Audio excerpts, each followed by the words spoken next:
So we need 3 printers for the teller stations plus 2 backups. These are laser printers to print in conjunction with the BSNA software.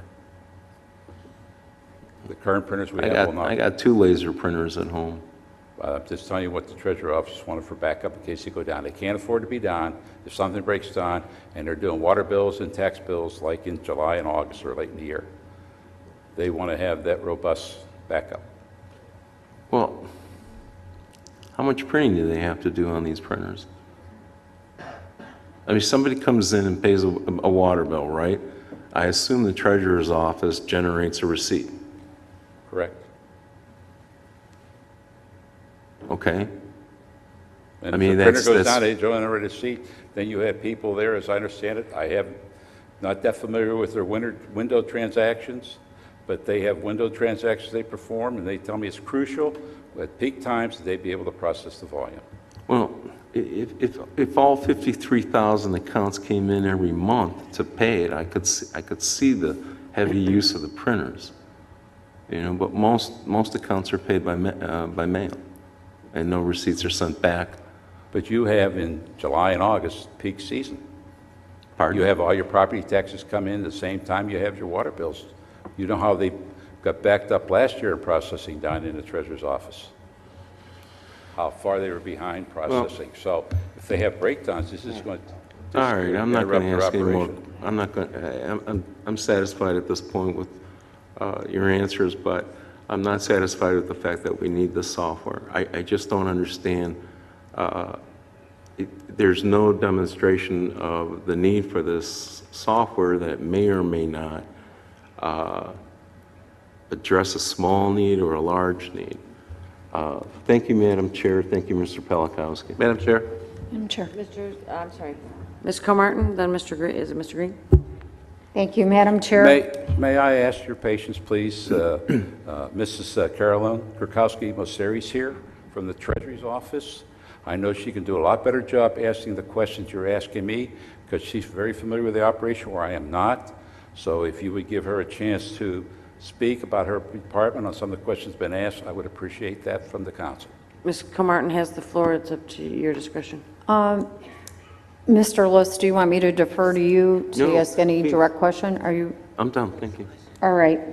Thank you. To Mr. Pelakowski, question for you. In today's bills that we approved, there was check number 087420. I pulled some backup on it, and that one is to National Field Services.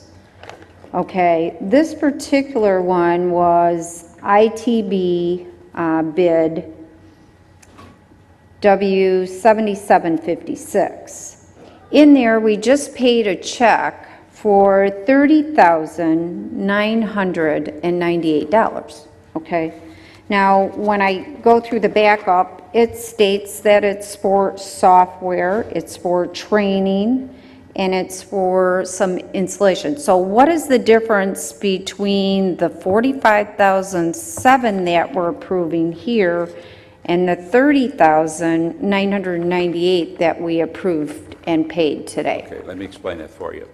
The bill you have in front of you is for Aclara software and hardware. That is the meter reading system. That includes the central control processor. It includes training to train our people on how to utilize the Aclara system, how to understand how the MTUs transmit, what data is coming in, how the DCUs transmit to the central processor. So that included the NCCs, it included the installation of 12 DCUs plus training. And Okay, that's so- strictly the reading system. So we're actually using two types of software. One is the STAR NCC software that's mentioned in here, and we're paying for an additional software, which is the BSA. The other software is for, once we've got the reads and we bring them into our system, we then convert that into a water bill. Okay, and And that's that is- because we currently have BSA in our system, correct? Well, we have IDC currently, and we are replacing the IDC utility billing with BSNA utility billing. And BSNA has been here working with us on the utility billing side of the software for the last couple months. Okay, so we're converting. Yes, we're converting, and in June, we're going live with the BSNA utility billing, and at that time, completely dropping the IDC utility billing. And Okay. that's going to happen in a couple weeks. And the conversion between the two, what is the savings between the one servicing company that we're currently with, or is it because that can't network with the Star NCC? And that's why we have to convert to the BNA? The IDC does not interface with the STAR. We have the STAR system. We interface directly with the BSNA utility billing. Okay, when we did the RFP, I thought we looked at the software options to see, you know, what was comparable or compatible, I should say, with our current system. Right, and when we were starting implementation, this is where we found some of these disconnects with the current IDC, what we call cash receipting. Cash receipting is bill paying. So we have to have the bills paid, and then we got to post that against what is the bill so that we clear that. Okay, then this $45,700 bill, is that coming out of the treasurer's budget? That's coming out of the meter program. It's We coming- are funding it in with the meter program because we have had favorable savings from the fact that we did not have to install 16 DCUs. We're only installing 12. So we're getting basically a $19,000, okay, underrunning of that item. Plus, when we had to put the bid together with Neptune, within the bid was roughly an average cost of $41 a meter for 5/8. All the Neptune stuff, we're getting a 1.5% discount. And if you look in my document. Well, I see where you're talking about the 12, because on the current bill that we have, where I pulled the back up, it definitely says the 12 that you're referring to. So it shows And then the if you- 12, and it shows what and the if you go cost is down- of those. Okay, if you go down and look at the Neptune line, Mm-hmm. you can see where that 1.5 discount's coming on a whole contract. That's worth another $33,643 of lower Is expenses than that we. considered on this than the removed meter credits, or what? No, would- this is On down, top of that? this would be on top of that. Okay, Ms. Comartin, yes, may I? sure. Thank you very much. Carolyn Mosseri, City Council. Carolyn Mosseri, City Treasurer. Thank you. I would like to kind of sum it up real quick here on the software side, and that is when we bought the meter replacement, it's to make us high speed and online and capable of doing things without manpower. Our department, I think I brought this up at the budget hearing, that we have two different platforms, BSNA and IDC. IDC is what they have in water. And a lot of times you'll hear people and they'll say, well, I sent my bill in and I'm still not credited on my account. That's because even though my department inputted the information, IDC has to update the accounts. Until they update it, no matter what I put in, it won't transfer onto the screen. At times we have to, all of us in the Treasurer's Department and the Water Department have to get out of the program in order to update it. In terms of software in today's market, that's archaic. We can't go forward with this really wonderful meter replacement project with the archaic software. We're at this position right now that it's going to hurt us, the old software. It will actually be a drag on what we have right now. And also, as I said, we're going to be putting Visa and MasterCard in. We need our cash receipting systems all on the same page so we can have universal pay for water department, for taxes and everything. This is a move in that direction. It is what it is. And it's to bring our department and the water department together so the information is updated more simultaneously than it can be now. And now it's days, even though we have great technology, until it's updated, and IDC can't do that, we'll never get any faster than where we are right now. Okay, That's all I so, wanted to say. so we're just looking at efficiency and conformity between the two departments, and that's what the cost is going to be. Well, what it is if we don't implement this, then the meter replacement system is not going to live up to its full potential.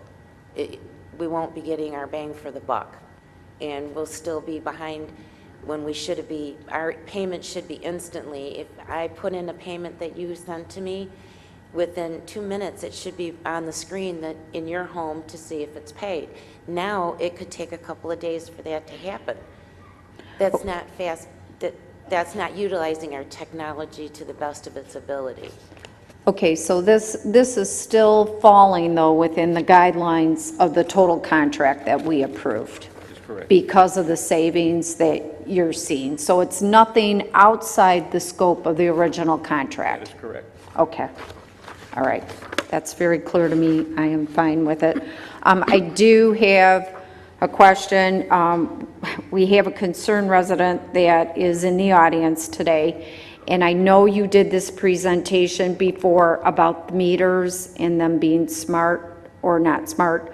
Could you just state for the record one more time about the type of meter and that it is not a smart meter, if you could, please? Okay, let me clarify for the purpose of the audience at home. Thank you. The system that we're installing is an automatic meter reading system. It has one-way communication from the meter through a transmitter that'll be in the house to a collector. There are 12 of them strategically located in the community, and those reads then are transmitted to our central computer at City Hall. The system is one-way, outgoing only. It's a low-level frequency. The transmission per read is 2 or 3 milliseconds each. We do that twice a day. So we're doing it every 12 hours. So we'll get 2 reads per day per home. We currently have 6 test sites set up. We've been running for the last 2.5 weeks, and I've been looking at the reads daily, and they are coming in punctually, and they're coming in every day. And for anybody here that would like to see that, I have that information in my office. You're welcome to see the software and how it presents the reads. It's all in graphical form, barred or line graphed. And eventually, we're going to put the monthly consumptions on the water bills. So every homeowner will have the last 12 actual months of reads on their water bills, plus their current bill. So they'll be able to look back very easily and see what it is. So this is a outbound transmission. AMI meters have ability for 2-way transmission, and that is into the property and out of the property. That is more what we will call the smart meter, because if we had 2-way communications, one of the things that we looked at in our meter program very early was to see if we would put in electronically operated solenoid valves before the meter to shut off the water in the house if we had non-payment. And to do that, we would have had to have 2-way communication. We abandoned that because the cost to do it was too prohibitive. But we could have done it. The capability is there today to do that. All we're going to do is collect reads. And what we're doing with the reads is replacing consumers and the fact that we do not get reliable reads for 100% of the counts. The error rate in this system is less than half of 1%. And when you look at what we currently have, it's roughly, we're only getting 93% of the homes read every month. Everything else is estimated, and that's a major problem for us. All right, thank you very much for that additional update. I appreciate it. welcome. Thank you, Madam Chair. Any other comments from council members? Madam Chair. Mr. Warner? Thank you, Madam Chair. Ms. Mosseri, as long as you're up here, you addressed the one issue that I had, but on the memo, numerous